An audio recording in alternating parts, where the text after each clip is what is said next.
Muy bien, largamos la clase 2, la lección 2 de Génesis. Hemos hablado en la lección 1 sobre el nombre que tiene el libro y sobre la autoría también.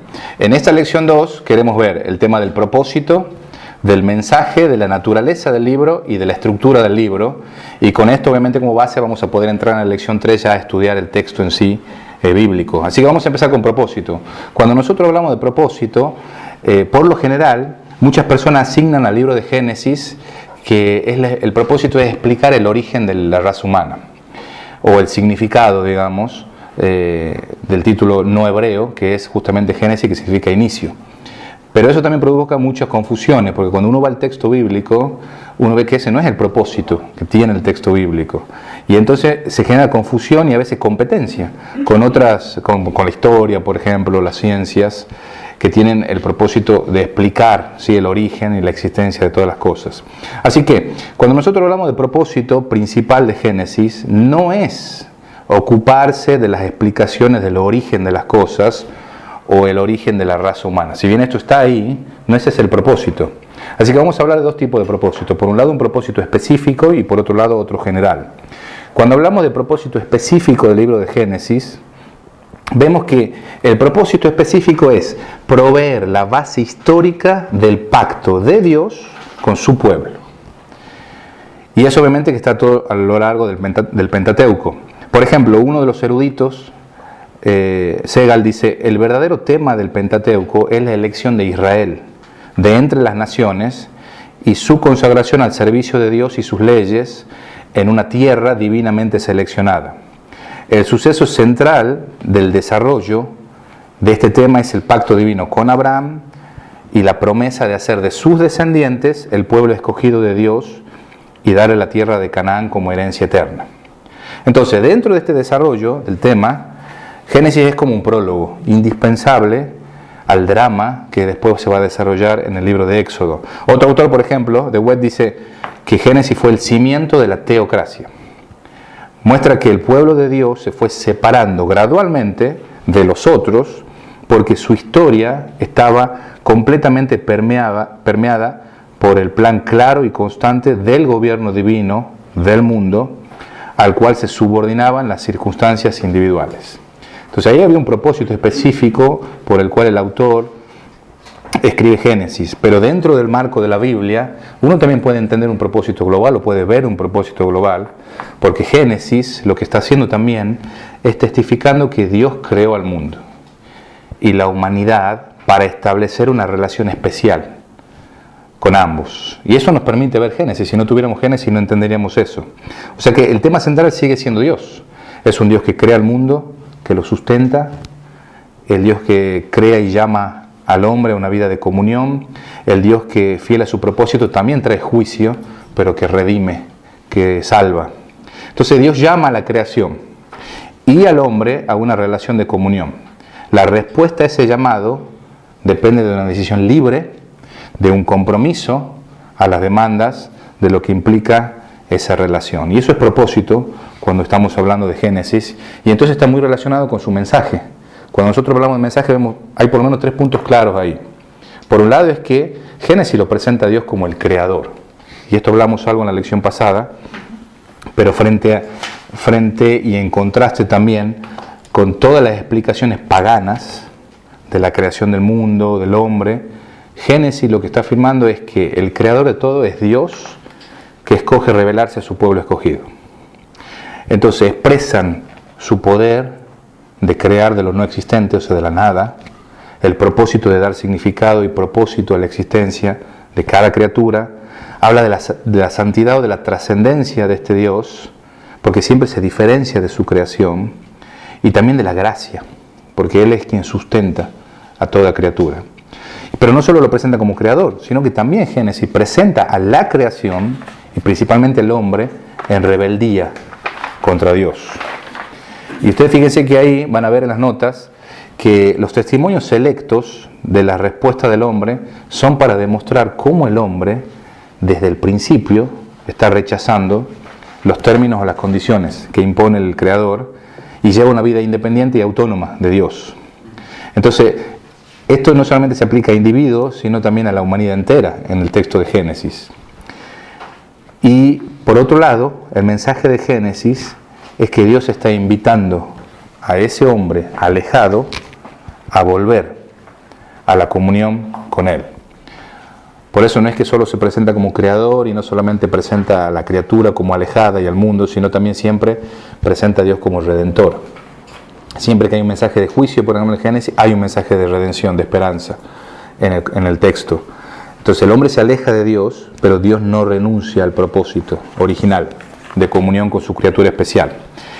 Siempre vemos ahí el amor de Dios, la paciencia de Dios, la fidelidad de Dios, la misericordia de Dios. Es Dios quien sale a buscar al hombre. No es el hombre el que busca a Dios, sino Dios buscando al hombre. Y la fidelidad de Dios a su propósito de comunión implica juicios condenatorios. Y actos de destrucción también vemos en Génesis. Pero aún esos actos tienen un propósito redentor. Y en cada uno de ellos hay redención. Y eso es muy importante entender cuando nosotros nos acercamos al mensaje de Génesis. Todo esto nos sirve también para entender entonces la naturaleza del libro de Génesis, que es lo que vamos a ver ahora. Cuando hablamos de naturaleza del libro de Génesis, estamos hablando de un tema que está muy en discusión actual. Esta es una discusión actual. Es decir, discusiones relativas a la historicidad. ¿Es historia o no Génesis? O al origen de Génesis, ¿no? Que se relacionan con la naturaleza. Entonces vamos a ver cuatro opciones o cuatro alternativas que se están manejando hoy. En primer lugar, ¿es Génesis un mito? Esa es la primera, ¿no? ¿Es Génesis un mito? Porque hay muchos escritores que describen el contenido de Génesis como un mito, ¿sí? O bien le atribuyen su origen a un mito. O sea, es una historia, una fábula, un invento. Lo interesante cuando nosotros estudiamos Génesis, y eso obviamente cuando lo comparamos con el tema de la literatura mitológica, cuando uno estudia específicamente la literatura mitológica, la mitología pretende explicar el origen de una cosa en una forma simbólica. Los mitos narran supuestamente la historia sagrada y no la historia real. Reportan la forma en que la realidad tomó existencia a través de los actos de los dioses o de otras criaturas, ¿sí?, sobrenaturales. Pretenden esclarecer la realidad, la naturaleza del universo, la función del Estado, los valores de la vida. Ese es el propósito de un mito. Y muchas veces algunos estudiosos han comparado justamente la literatura pagana que existía, digamos, en la época en que Génesis fue escrito, con Génesis, es decir, con el relato de la creación, del diluvio u otras intervenciones de Dios en el mundo, y entonces creen que Israel tomó prestado esa mitología al por mayor y después la desmitificó, es decir, la despojó de los mitos, ¿sí?, quitándole los elementos paganos para hacerla más aceptable a esta religión yavista o de Jehová. Esta es una de las posibles teorías, ¿no? Es un mito tomado del contexto, sacado, digamos, todo lo que son dioses y aplicado a Jehová. Ahora, cuando nosotros hablamos de este tema, de Génesis como un mito, es importante entender que los mitos no solo reflejan una mentalidad primitiva. Cuando nosotros hablamos de mito, es la expresión del hombre de cómo percibe la realidad. Eso es un mito, realmente. Es decir, expresa la cosmovisión de la persona. Por ejemplo, en el centro de un mito está la doctrina correspondiente al mito. Supongamos, hay un Dios que muere, entonces la vegetación muere. Entonces yo necesito hacer un sacrificio de tipo simpático, o sea, que me identifique para que yo pueda revivir ese Dios, para que la vegetación reviva. Por ejemplo, todo lo que el culto a Baal en la época de los cananeos. Por ello es que existen los rituales y todo lo que existe en estas culturas. Cuando uno va a estudiar el Antiguo Testamento, uno se da cuenta de algo. El Antiguo Testamento rompe con esa filosofía del mundo antiguo. Y realmente no le estamos haciendo justicia al Antiguo Testamento cuando decimos que Israel toma prestado los mitos o que usa lenguaje mitológico para describir su fe. De hecho, para los hebreos, su existencia como nación se debe a un Dios absolutamente soberano, diferente a su creación. El concepto del tiempo no era cíclico, y ya es algo muy, muy fuerte ahí, sino que era escatológico, había un fin, había un propósito salvífico hacia el cual íbamos. Era la representación de la redención. Cuando nosotros vemos todo lo que es templo, judío, tabernáculo, hay toda una un simbolismo sobre la redención, es decir, que apuntaba hacia algo escatológico. Entonces, la realidad estaba dentro del concepto de historia. Por eso es que es muy difícil que nosotros aceptemos que Génesis es un mito. Por ejemplo, voy a leerles lo que dice uno de los eruditos. La principal batalla de la fe hebrea es contra la confusión entre lo humano y lo divino, de Dios y la naturaleza, tan común en los mitos paganos. Otro autor, Hassel, dice que Génesis utiliza ciertos términos y figuras tomados en parte de antecedentes teológicamente incompatibles y en parte escogidos debido a su contraste evidente con los conceptos similares del primitivo cercano oriente, y les da un significado que es consonante con y expresión de la fe en Jehová. Esto representa un alejamiento de las formas espirituales producida por esa polémica antimítica que minaba los puntos de vista mitológicos que prevalecían. Así que el Antiguo Testamento en general y Génesis en particular es un cementerio de mitos, o eso pretende serlo, y de los dioses sin vida. Pero algunos pueden sostener esta teoría. Hay una segunda teoría, o un segundo acercamiento en cuanto a la naturaleza, y ¿es Génesis etiología? Cuando nosotros hablamos de etiología, estamos hablando justamente de una historia para explicar una causa de algún fenómeno, ya sea topográfico, etnológico, cúltico, costumbrista. Es decir, yo ya conozco algo que pasó con esta persona, con alguna persona, y entonces invento una historia para explicar por qué esta persona es como es. Supongamos que hay una pelea entre dos familias, actual, entre dos hijos, entonces yo cuento una historia de cómo los padres se peleaban y que de repente hubo una palabra hacia uno de los padres que esta pelea iba a seguir después con los hijos, y entonces eso explica por qué los hijos se siguen peleando. Eso sería, digamos, una historia teológica, es decir, algo que existe busca una causa, ¿no? Por ejemplo, las fábulas etiológicas, de eso pues cómo se origina algo que nosotros vemos ahora.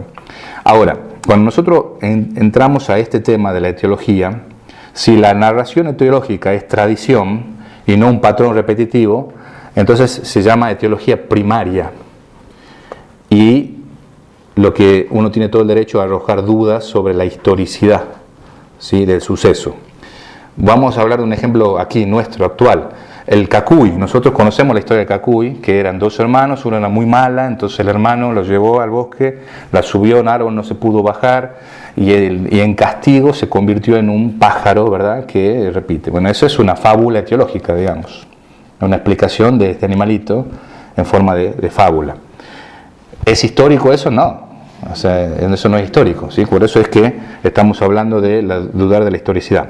Uno de los autores, Bright, de los que estudian este tema, él observa correctamente que es imposible probar que una etiología es fuerza creativa de tradición.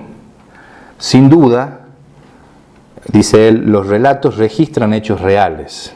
Si hay un elemento etiológico que se ha añadido en el uso que se hace de la tradición, generalmente es el responsable de un solo detalle o aplicación de la historia. Decir que un relato explica por qué existe algo es una cosa, pero es muy distinto decir que una historia utiliza un episodio mítico para formar la tradición.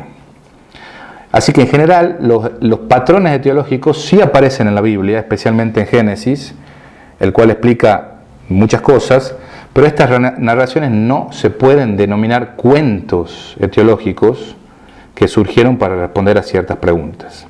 Pero es otra posibilidad, que sea teología. Y ahora vamos a ver la tercera, ¿está bien? Bueno, la tercera opción es Génesis historia? Esto es otra cosa que se preguntan las personas. ¿Es un relato histórico o no? Hablamos, digamos, de mito, hablamos de teología, hablamos de historia.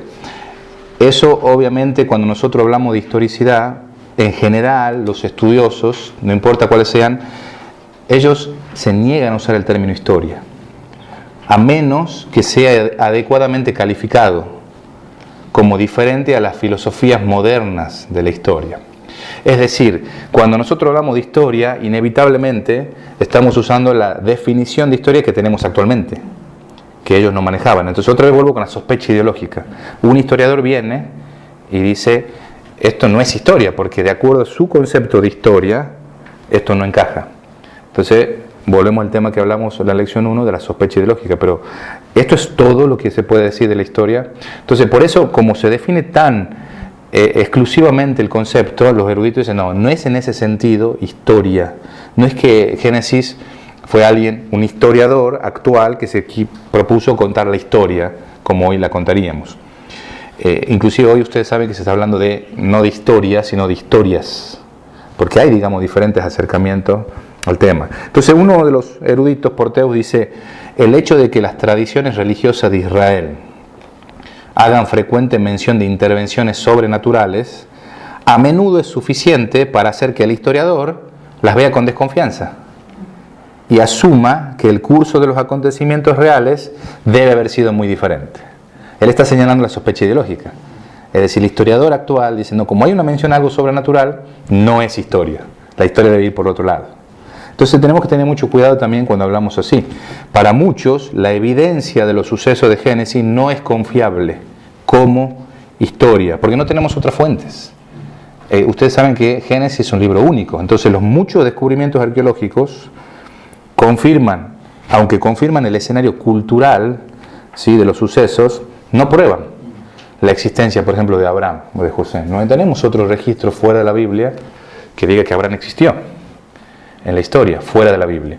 Y ustedes saben que Abraham es el personaje histórico central, no solo para el cristianismo, sino para el judaísmo y para el islam. O sea, las tres grandes religiones monoteístas tienen a Abraham como una figura central y no tenemos ninguna evidencia histórica fuera de la Biblia de que este hombre haya existido.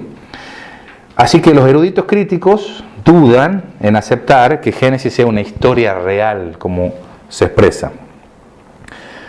Sin embargo, es necesario recordar que la Biblia es un libro único. No se pretendió que Génesis fuera una crónica de acontecimientos o un relato para beneficio de la historia, ni siquiera una biografía completa de una nación. Es una interpretación teológica, y acá hay que subrayar eso, es una interpretación teológica de algunas narraciones seleccionadas acerca de los ancestros de Israel.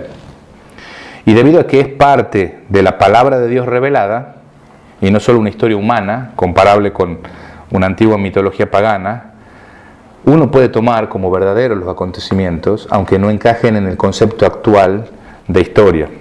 Por eso, para los israelitas, algunas de las preguntas básicas acerca de la vida fueron contestadas dentro de esta interpretación teológica de los acontecimientos de su historia. Por eso es que la fe es un requisito esencial para entender no solo los acontecimientos nacionales, sino internacionales en este relato histórico. En el centro de la historia bíblica está el pacto de Dios, que empieza con la elección. Dios escoge a Israel a través de Abraham. El pueblo de Dios podía ver hacia atrás y ver lo que Dios había hecho, y con base en eso podía ver hacia adelante el cumplimiento total de las promesas. A pesar de que la promesa y su cumplimiento son características predominantes de la historia bíblica, la obediencia al pacto es tema principal en la mente de los narradores.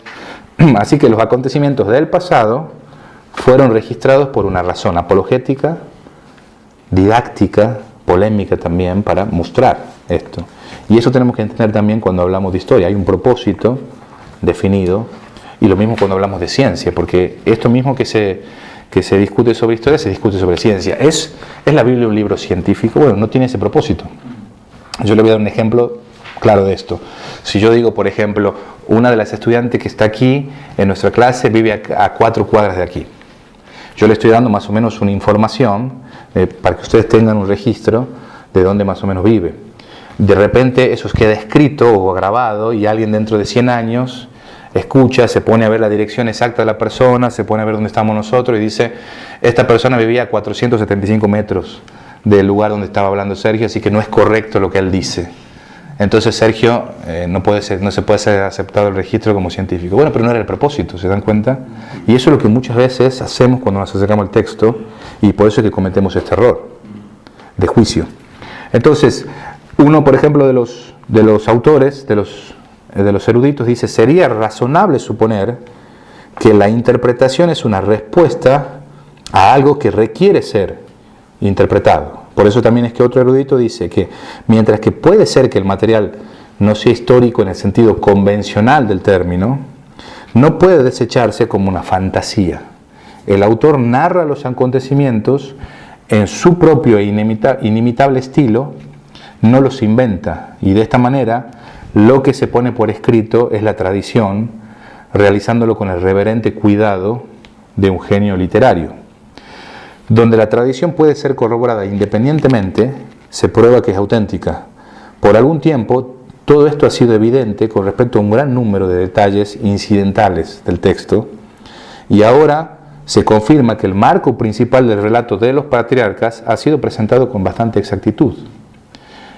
Eso en cuanto si hablamos de si Génesis es historia. Hay una cuarta opción, y es si Génesis es tradición. Muchos eruditos actuales hablan de eso. Prefieren hablar de las narrativas de Génesis como una tradición o tradiciones, o también usan el término epopeyas. Lo que se quiere dar a entender con este término es que son recuerdos de acontecimientos históricos del pueblo, y según este punto de vista, la historicidad no está en peligro, pero no está asegurada tampoco. Por ejemplo, Von Rad dice que una epopeya es más que una historia porque Dios es el sujeto y no el hombre, como el acercamiento de la historia actual, que es humanista. Entonces, esta es una posición también que muchos comparten hoy, y muchos de los eruditos conservadores piensan así, y no comparte tampoco la resistencia que hay para considerar que las narraciones sean verdaderas. Ciertamente los relatos primitivos, las genealogías, por ejemplo, pudieron haber sido traídos desde Mesopotamia por los ancestros del pueblo.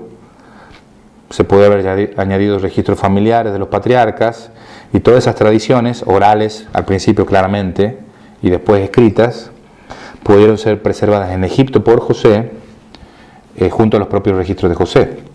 Y luego Moisés pudo haber compilado ese trabajo en la forma en que existe en la actualidad, siendo preservado el error o guiado en la verdad por la inspiración divina del Espíritu Santo. Así que aunque las narraciones son llamadas tradiciones o historia, las mismas plasman la verdadera revelación de Dios y por lo tanto corresponden a lo que en efecto sucedió. Esto, digamos, sería otro acercamiento, el cuarto, ¿sí? Cada uno de nosotros tiene que investigar y tomar esa decisión. Bueno, con este análisis ya podemos entonces entrar a la estructura propiamente del libro y ya introducirnos en la próxima lección en el texto bíblico. Cuando nosotros hablamos de estructura, es lo que nos va a permitir entender cómo está organizado el libro. De hecho, hay una palabra en el hebreo, la palabra toledot, que se traduce como orígenes, o también engendrar, generar. Y esa es una palabra que aparece, ¿sí?, repetidas veces, y que nos da un poco el marco de inicio de la historia que se está relatando. Por ejemplo, nosotros tenemos, la primera es la creación, 1.1 al 2.3. Ahí no aparece esa palabra, y es lógico que sea porque es el comienzo, pero luego ya a partir del 2.4 aparece esa palabra y cuenta los orígenes de los cielos y de la tierra. Y esa historia sigue hasta el 4.26, y en el 5.1 comienza, otra vez aparece Toledot, y aparecen los orígenes de Adán. Y ese relato sigue hasta el 6.8, y vuelve a aparecer Toledot, pero ya ahora de Noé, o sea, los orígenes de Noé, del 6.9 al 9.29.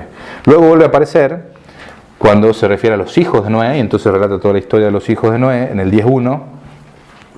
Vuelve a aparecer cuando se refiere a uno de los hijos de Noé, que es Sem, los orígenes o la Toledot de Sem, hasta el 11.26, y ahí comienza la otra historia, que es la de Taré, que es el papá de Abraham, hasta el 25.11. Luego tenemos ahí una historia cortita en el capítulo 25, de solo unos versículos, donde aparece también Toledot, pero de Ismael, porque él no sigue la línea de la promesa.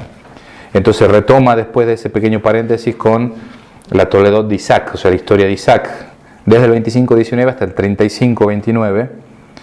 Luego hace otro paréntesis para referirse a Esaú, y hace una aclaración porque obviamente Esaú es el papá de varios pueblos. Entonces tenemos una Toledot de Esaú, y luego tenemos la Toledot de Esaú nuevamente, padre de los edomitas, hasta el 37.1, y a partir del 37.2 hasta el final trabaja todo lo que es los orígenes de Jacob, y a través de Jacob, los hijos de Jacob, terminando con la historia de José. Y esa va a ser la estructura con la cual nosotros vamos a estudiar el libro de Génesis. Así que para concluir, podemos decir que el mensaje de redención ya está ahí en Génesis, comienza ahí al principio. y continúa obviamente a través del Antiguo Testamento y culmina en Jesucristo. Es el mismo mensaje de Génesis que sigue siendo el mensaje de la Iglesia de Jesucristo. Por eso es importante y fundamental este libro para la proclamación del mensaje cristiano, porque desde el principio de la creación Dios ha querido estar en comunión con su criatura. Nos da la explicación correcta del pecado, las consecuencias en todas las áreas de la vida del hombre, pero por sobre todo también prueba la fidelidad de Dios en proveer salvación. Por eso es que el testimonio de Génesis no es la culminación del plan, sino el inicio de un plan que Dios está llevando. Y hay una reflexión muy importante que tenemos que hacer, que está ahí en los apuntes, y es que aceptamos que el testimonio de Génesis fue escrito para nosotros también. No solamente tiene una aplicación para el pueblo de Israel, sino para nosotros hoy. Y es que debido a eso vamos a intentar reflejar la comprensión de ese testimonio desde la perspectiva cristiana, pero sin forzar su interpretación o la validez original. Vamos a tratar de hacer ese paralelismo mientras estamos interpretando Génesis. Y lo hacemos así porque creemos firmemente que así la autoridad normativa de la revelación en Génesis es válida para nosotros hoy en día. De hecho, nuestras necesidades y conflictos son, y vamos a ver eso, muy similares a los que nosotros encontramos en el libro de Génesis, escrito hace tantos siglos y aún así tan actual para nosotros hoy. Así que vamos a entrar, Dios mediante, en la próxima lección al capítulo 1, versículo 1. Gracias.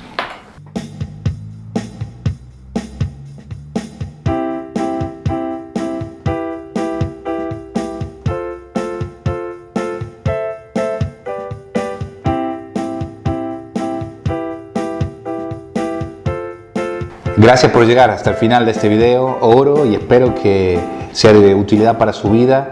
Y si usted desea seguir recibiendo estos videos, por favor suscríbase al canal y active las notificaciones. Así todas las semanas le llega una lección nueva. Dios mediante, el próximo martes vamos a subir la siguiente. Muchas gracias. Dios lo bendiga. Nos encontramos en el próximo video.